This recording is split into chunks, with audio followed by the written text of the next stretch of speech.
Assistant Secretary Yensha and Assistant Secretary General Masuya for their briefings.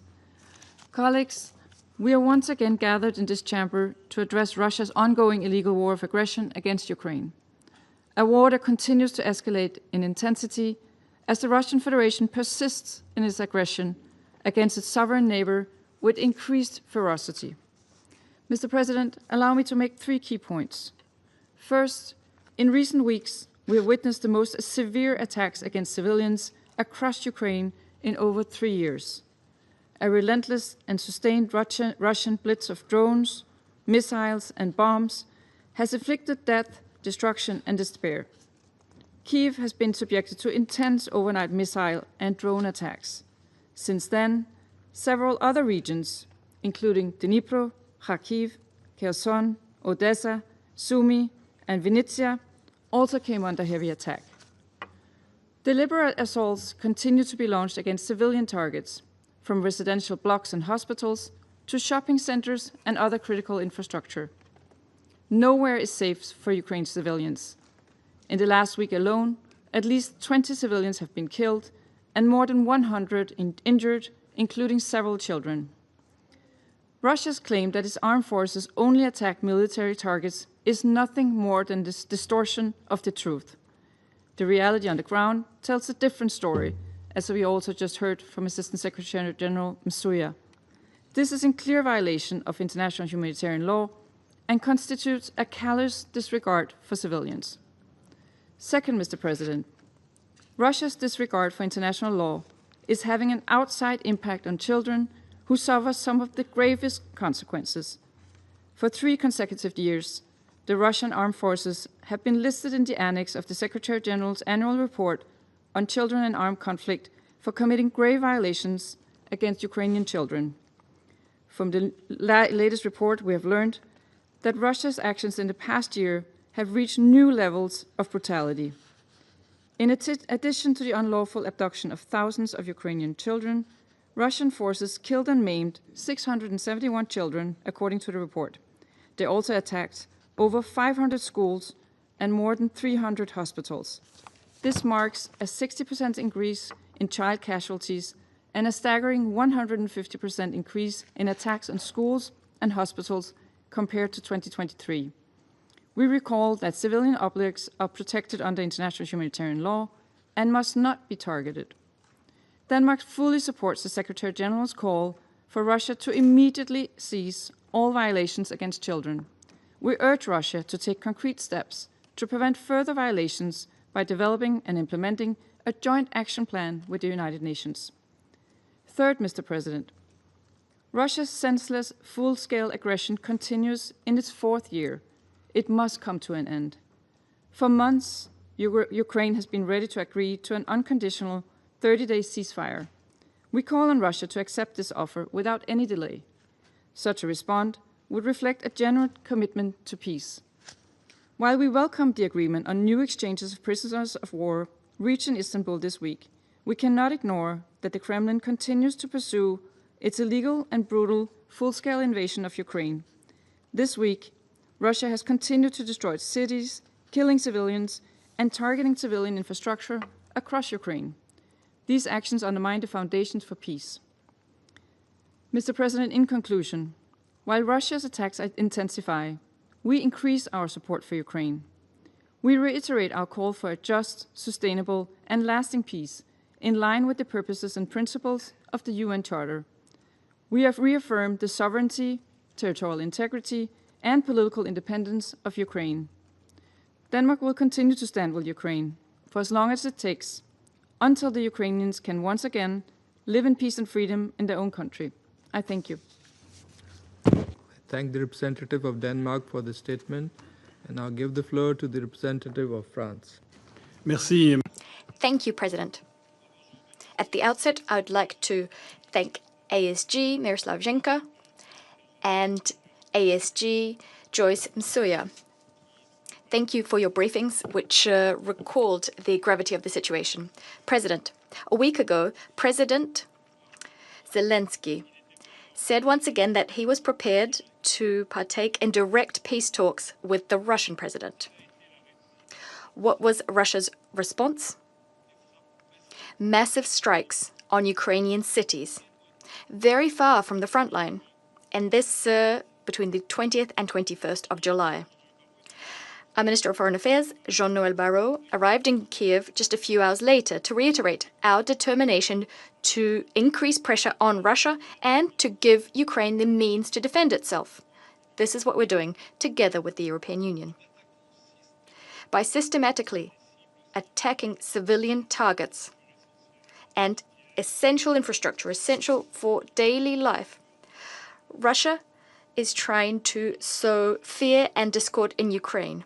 Unable to break through the front line for over 3 years now, Russia is trying to break the rearguard. Russia must understand that this strategy of massive and systematic violation of international humanitarian law and the Geneva Conventions is not only illegal, what's more is it's useless. Russia will not manage to erode the morale of the Ukrainian people, and France would like to commend Ukraine's resilience and courage. France is also systematically targeting energy infrastructure. It is compromising without hesitation nuclear safety and security. In Chernobyl, our minister saw considerable damage that was done in February by a Russian Shahed drone, a drone which perforated the confinement sarcophagus, which prevents radioactive emissions. President, in Istanbul 2 days ago, Ukraine reiterated its readiness to implement an immediate and unconditional ceasefire, as Ukraine has been doing for 5 months now. Russia once again refused. Russia reiterated its maximalist demands set out in the memorandum it gave to Ukraine on the 2nd of June. Russia cannot demand Ukraine's capitulation as a precondition for stopping the hostilities. President, in order to live up to its responsibilities, this Council cannot simply deplore civilian suffering and call for peace talks.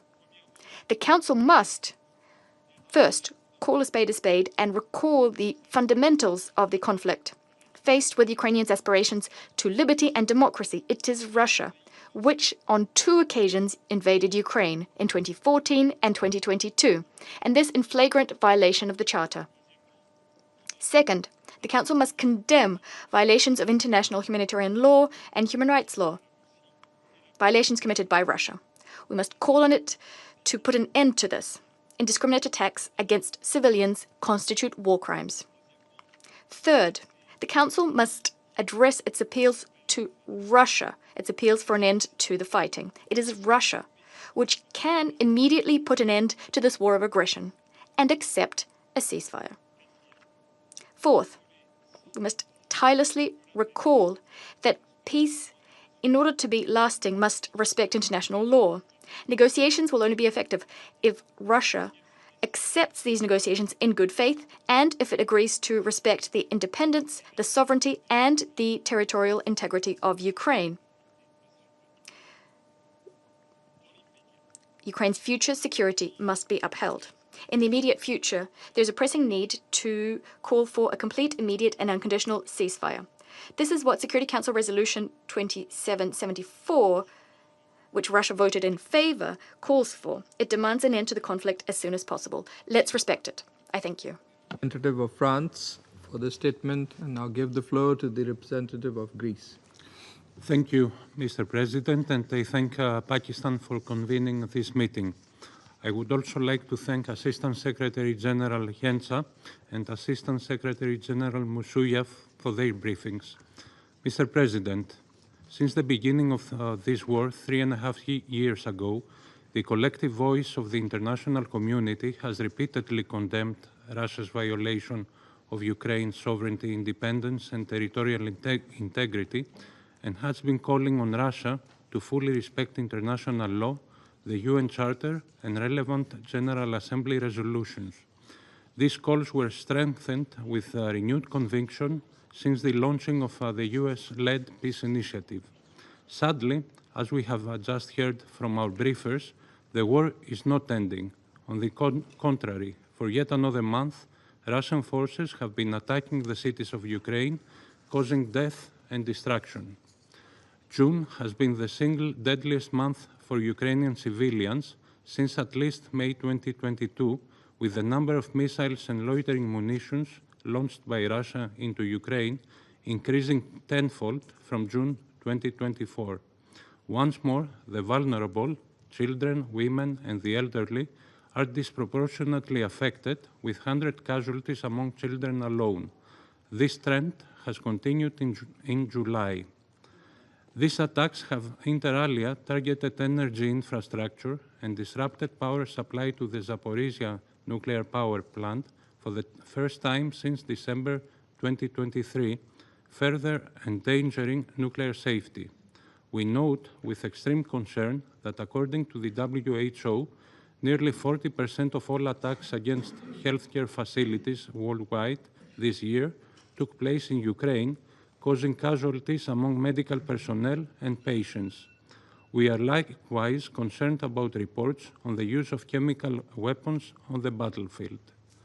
Greece joins the Secretary General in strong condemnation of the latest severe attacks by Russia against civilian population and infrastructure in Ukraine, and we also condemn any attacks against civilians which constitute blatant violations of international law, including humanitarian and human rights law.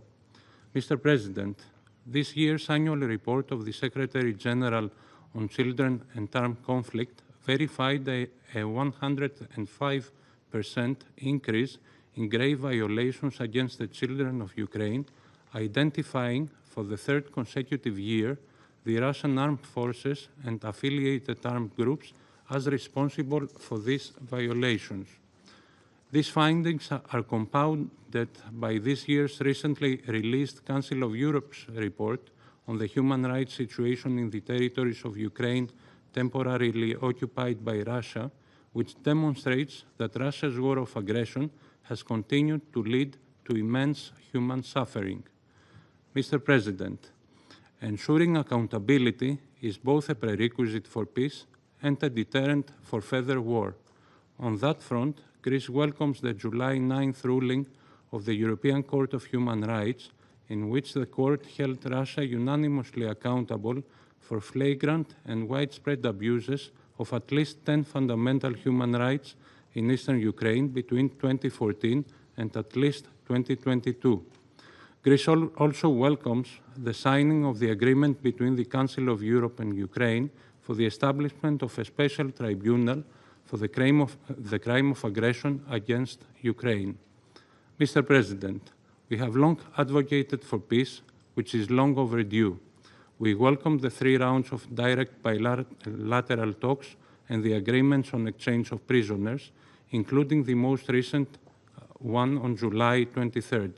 However, we regret that peace efforts have not produced any other tangible results and have eventually stalled.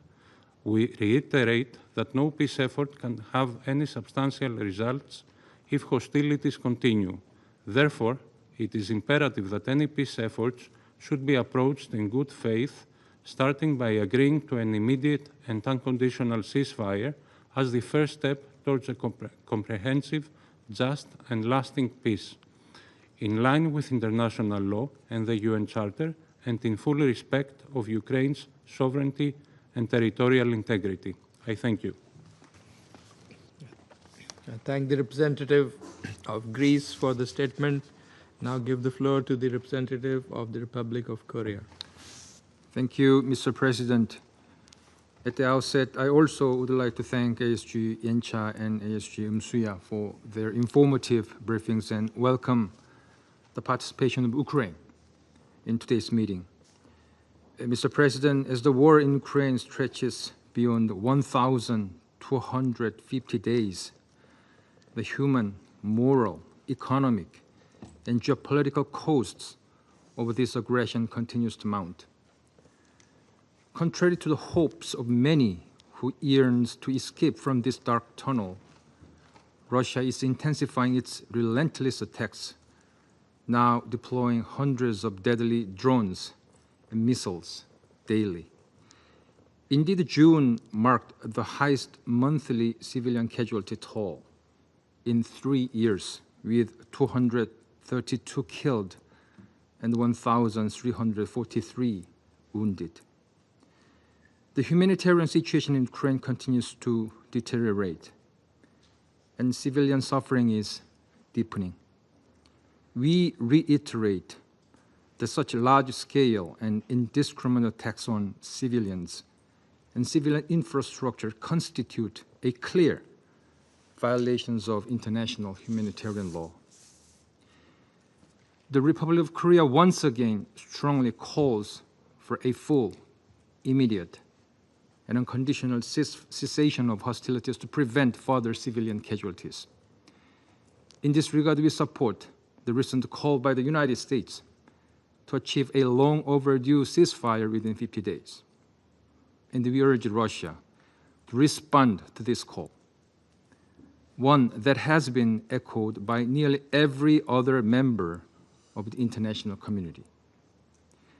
Now more than ever, as the casualties continue to mount and the war shows no signs of abating, the urgency for a ceasefire is undeniable.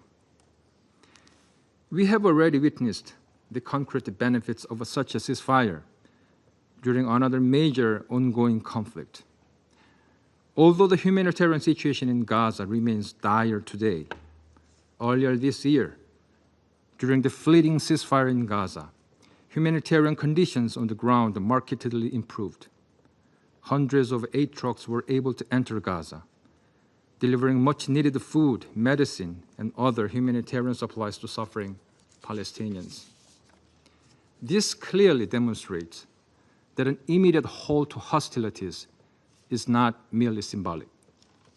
It is a vital step toward alleviating civilian suffering and creating the necessary space for diplomacy.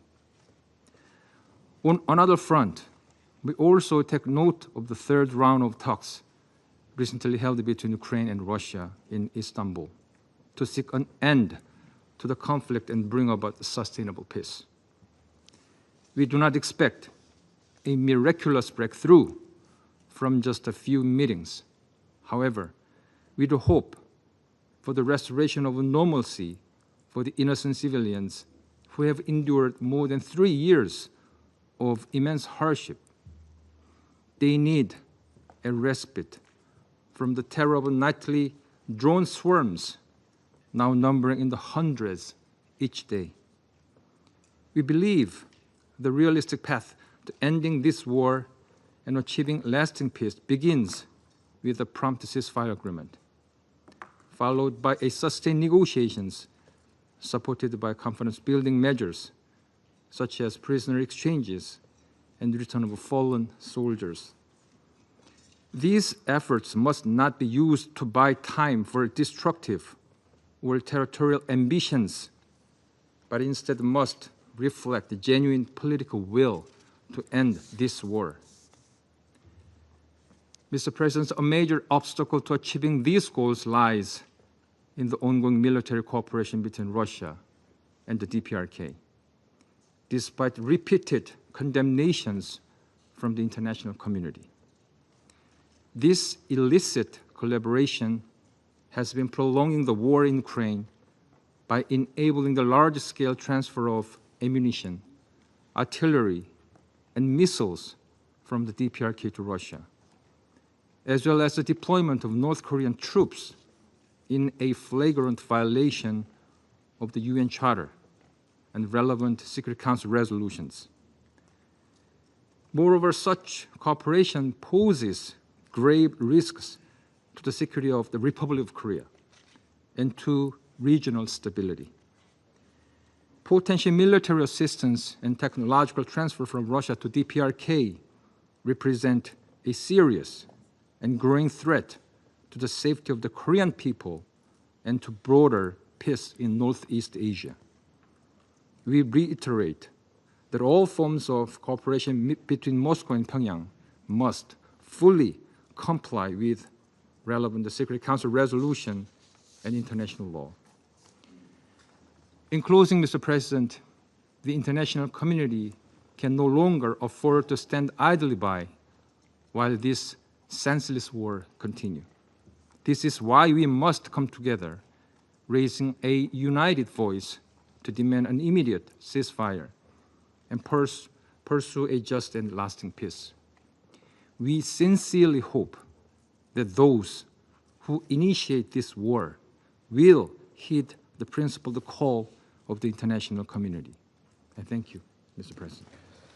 Thanking the representative of Republic of Korea for the statement, I now give the floor to the representative of the United Kingdom. Thank you, President. And I'd like to thank ASG Yanka and ASG Monsieur for your informative briefings today. Colleagues, the world has rallied around President Trump's call for an immediate and unconditional ceasefire. Ukraine has agreed, and we echo that call again today. Yet week after week, night after night, we see the number of Russian assaults grow. June was the deadliest month yet, and July is on track to be even deadlier. This makes a mockery of the diplomacy that Russia claims to support. And the consequences are even more devastating for the people of Ukraine. Across 5 nights, from the 18th to the 23rd of July, Russia launched over 940 drones and 59 missiles at Ukrainian cities, killing 20 civilians and injuring a further 216. Just days before, a record-breaking 728 long-range drones were launched on Ukraine in a single day.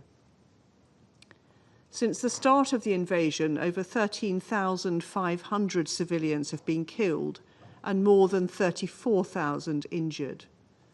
This includes more than 200 children killed or injured since March alone. We cannot allow ourselves to become desensitized to these figures. Behind each Russian strike, there is a person, a family, a community whose lives have been torn apart by Russia's brutal military invasion. The Shigids are one such family. On the 5th of June, as a Ukrainian firefighter arrived at the scene of a Russian attack on Chernihiv, he discovered that his wife, his daughter, and his grandson had all been killed. His grandson was only a year old. 3 generations lost to cold-blooded Russian brutality in just one night. This is not an isolated incident. Families like the Shigids are being torn apart across Ukraine and have been since February 2022. Russia has a clear and unqualified obligation to uphold the UN Charter. Russia also has an obligation to respect the Geneva Conventions and to the protection of civilians under international humanitarian law. There is simply no justification for brutal aggression like this. The reality is clear. Ukraine, a country illegally invaded by Russia, continues to show its commitment to peace. But President Putin prefers war. He is shunning diplomatic efforts made in good faith to bring an end to this horror, a horror of his own making. There is no ambiguity about what needs to come next. It is time for Russia to stop prevaricating and agree to an immediate and unconditional ceasefire as the first step towards a just and lasting peace. I thank you. I thank the representative of the United Kingdom for the statement. I now give the floor to the representative of Guyana. Thank you, Mr. President, for convening today's meeting. I would also like to thank Assistant Secretaries General Yencha and Masuya for the updates provided and for their work. In the 33 days that have elapsed since our last meeting on this topic, the situation on the ground has gotten considerably worse. The continuation of intense fighting in several regions and escalated attacks on civilian infrastructure continue to devastate civilian lives and drive displacement in Ukraine. Meanwhile, nuclear safety and security remain under threat, with the IAEA reporting yesterday that their team at the Zaporizhzhia nuclear power plant continues to hear shelling, explosions, and gunfire almost every day. Earlier this month, the site's training center was targeted in a drone strike, resulting in damage to its roof. Guyana deplores the ongoing attacks on or near nuclear power stations, given the risk of severe and indiscriminate harm that could result. We call on the parties to the conflict to eliminate such plans from their military strategies. Mr. President, we have been consistent in reaffirming full respect for the purposes and principles of the United Nations Charter and the territorial integrity and sovereignty of Ukraine. Likewise, we have also been consistent in calling for a peaceful end to this war. We welcome the talks that have taken place in Istanbul and join fellow council members in welcoming the recent agreement for another round of exchanges of prisoners of war. Nevertheless, we have noted that these periods of progress continue to be interrupted by increased attacks and heightened rhetoric. We urge the parties to ensure that progress is sustained by prioritizing the protection of civilians, fulfilling their international legal obligations, and ultimately agreeing to end this war peacefully and definitively. Guyana believes that many opportunities have been missed since the adoption of Resolution 2774 5 months ago, a resolution which, while not perfect, provided the first glimmer of hope since this conflict erupted. 5 months on, it appears as if the main obstacles standing in the way of peace are the absence of firm political will and an unwillingness to compromise and find common ground. Meanwhile, the civilian death toll continues to mount, and many more lives are devastated and put on pause. We call on the parties to engage in good faith and to bring an end to the suffering of the millions of men, women, and children. This includes those displaced from their homes and mourning the loss of loved ones in both Ukraine and Russia. Guyana further reiterates its call for the Russian Federation to immediately withdraw its military forces from the internationally recognized territory of Ukraine and to comply with its obligation under international humanitarian law to facilitate unhindered humanitarian access to those in need in the temporarily occupied territories. Mr. President, colleagues, it may be tempting, I'm sure, to imagine that one party will emerge victorious from this conflict. However, with nearly 50,000 civilian casualties reported to date and an unprecedented humanitarian crisis emerging, there will be no winners in this war. While the buildings are damaged can be rebuilt, the lives lost cannot be resuscitated, nor the injuries erased. But one thing remains clear: a call for peace is always relevant, and the choice of peace is never too late. The time to answer that call and to choose peace is now. I thank you. I thank the representative of Guyana for the statement. I now give the floor to the representative of the United States. Thank you, Mr. President. And thank you, Assistant Secretary General Miroslav Yencha and Assistant Secretary General Joyce Msuya for your briefings. And I welcome the representative of Ukraine. More than 100 days have now passed since this Council adopted a resolution imploring a swift end to the war in urging a lasting peace between the Russian Federation and Ukraine. Since then, there have been some positive developments. UN Security Council Resolution 2774 paved the way for technical talks in Saudi Arabia and bilateral talks in Istanbul, resulting in the return of thousands of prisoners of war. But the progress we've seen has fallen far short of what is needed.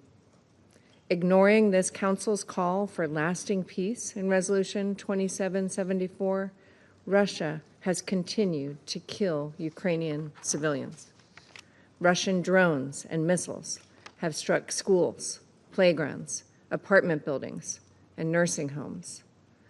Russia has deployed thousands of DPRK troops to its front lines and sent tens of thousands of Russian soldiers to die on the battlefield just to gain a small amount of ground. Mr. President, colleagues, the war, killing, and destruction must end. As President Trump has repeatedly stated, there is no military solution to this conflict.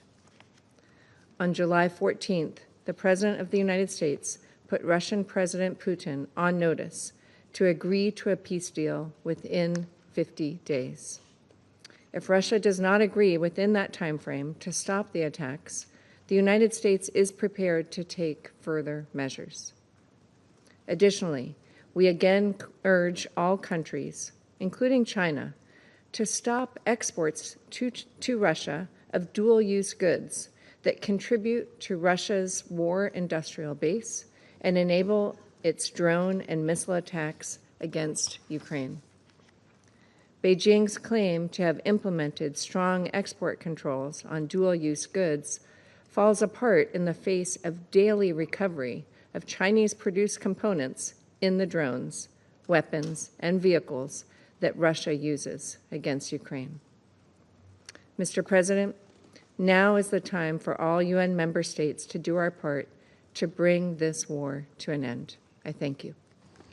I thank the representative of the United States for the statement.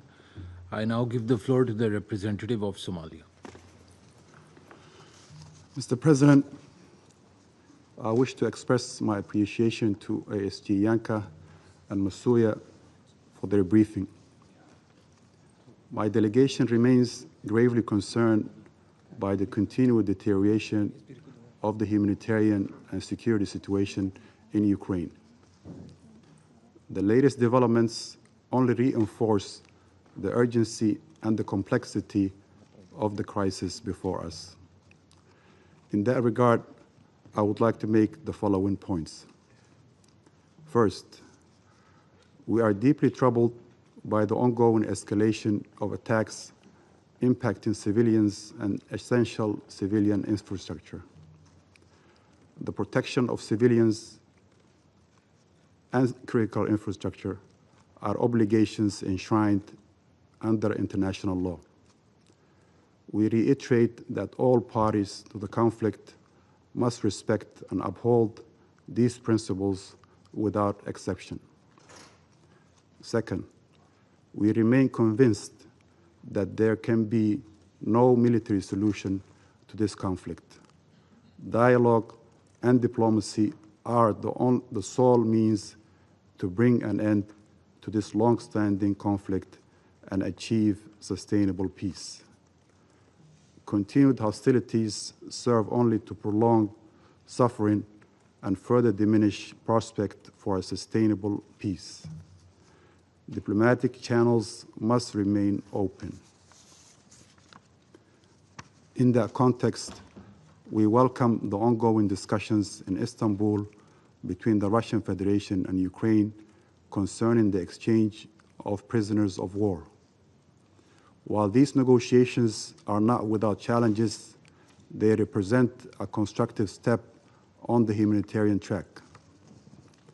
Progress, even incremental, on such issues can pave the way for broader engagement and contribute to building the trust necessary for peace. Third, we emphasize the important role of the international community in supporting diplomatic initiatives and fostering conditions conducive to a peaceful settlement. Any durable resolution will require compromise, confidence-building measures, and genuine commitment to dialogue. We reiterate our call upon all parties to exercise restraint, recommit to diplomatic efforts, and work towards an immediate and comprehensive ceasefire. In closing, Mr. President, our delegation reaffirms its unwavering support for all efforts aimed at addressing the underlying causes of the conflict and achieving a just and lasting peace in accordance with the United Nations Charter. The people of Ukraine and all those affected by this crisis deserve a future founded upon peace, security, and dignity. I thank you. I thank the representative of Somalia for the statement. I now give the floor to the representative of Panama. Gracias, señor presidente. Thank you, President. Panama regrets the air accident that occurred yesterday in the Russian Federation, and we'd like to extend our condolences to the relatives of those who lost their lives, as well as the people and government of Russia. President, we welcome the convening of this briefing and the timely participation of Mr. Yencha, ASG, and Ms. Msuya, ASG. They have provided us with detailed information about the humanitarian situation and security situation in Ukraine. Panama continues to be deeply concerned by the prolonged war in Ukraine. It is alarming that this conflict, with its devastating humanitarian consequences, has become a regular item on our agenda. We should not allow violence to lose its ability to move us, nor for the normalization of suffering to be imposed upon our collective responsibility. Like in any conflict, those who are most affected, those who bear the brunt, are those who have the least responsibility, that is to say, civilians who only wish to live in peace. This reality should compel us to ask ourselves, have we really learned from the tragedies that characterize the 20th century? Attacks on schools, hospitals, critical infrastructure, an increasingly vulnerable population, physically and emotionally exhausted. All of this cannot and must not be normalized. The detailed reports that Mr. Yencha and Ms. Msuya have provided us today clearly show with eloquent figures the lamentable effects of the attacks and the collective and individual tolls of the attacks on civilians, as well as human displacement and the deterioration of the humanitarian situation. And this is in addition to the increasing cost of the reconstruction of Ukraine. All of these are sad consequences of the conflict, which, rather than winding down, continues without any prospect of a solution. We do not think enough about the victims of the fighting, and the reports have shown that approximately 950,000 Russian soldiers have died or have been injured, and some 400,000 Ukrainian soldiers have died since the conflict erupted. Every day that passes without our acting deepens the collective trauma and erodes the minimal bases of the social contract. We cannot allow fear and despair to prevail over security and dignity. We urgently need to redouble diplomatic and humanitarian efforts to protect those who are not able to protect themselves, in line with our obligations pursuant to the Geneva Conventions. President, we are gathered here today in this chamber, which was as a result of the 1955 spirit, precisely to avoid situations such as those in the past recurring. However, the figures that we've heard this morning and that we continue to hear every month, defy this founding commitment. We are particularly concerned about nuclear security. At the beginning of this month, an attack completely disconnected the Zaporizhia nuclear plant. On the 13th of July, the IAEA team reported shots from light weapons being fired close to the power station, and in addition to this, incidents with drones in the surroundings. As DG Grossi has clearly said, the situation around the power plant is increasingly delicate and sensitive, and any incident could have catastrophic consequences. Panama echoes the words of S.G. Guterres, which he stated on the 5th of June, in which he condemned the wide-scale attacks with missiles and drones. The continued attacks continue to be one of the main characteristics of the conflict, and this represents a major threat to regional and global stability. Fair and lasting peace in Ukraine necessarily involves fully respecting Ukraine's sovereignty, territorial integrity, and political independence, pursuant to the principles laid out in the UN Charter. We urge the parties to immediately cease hostilities and to fulfill their obligations pursuant to international law, including international humanitarian law. In February of this year, one of this Council's resolutions offered a window of opportunity to a negotiated solution.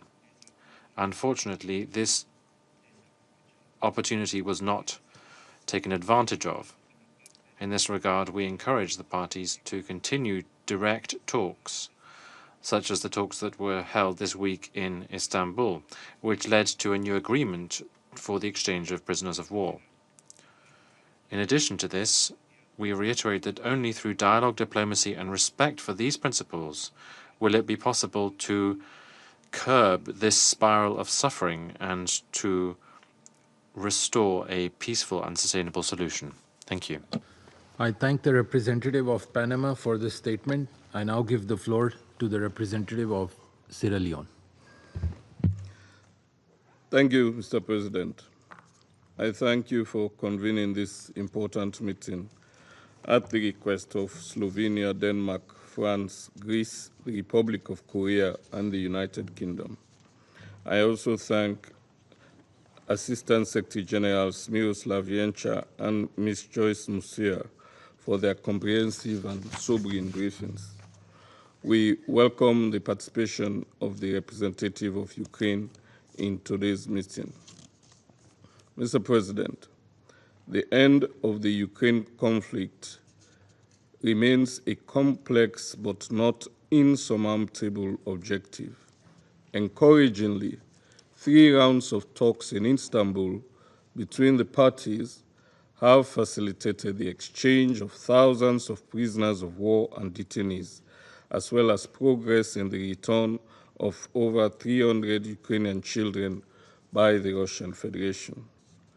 While a ceasefire agreement remains elusive, such confidence-building measures, alongside the reported intention to establish joint working groups to regularly address political, humanitarian, and military dimensions, offer signs of continued engagement through diplomatic channels. In this regard, we wish to make 3 key points. First, Sierra Leone is deeply concerned by the indiscriminate use of long-range missiles and drones in densely populated areas, resulting in widespread civilian suffering and destruction of civilian infrastructure.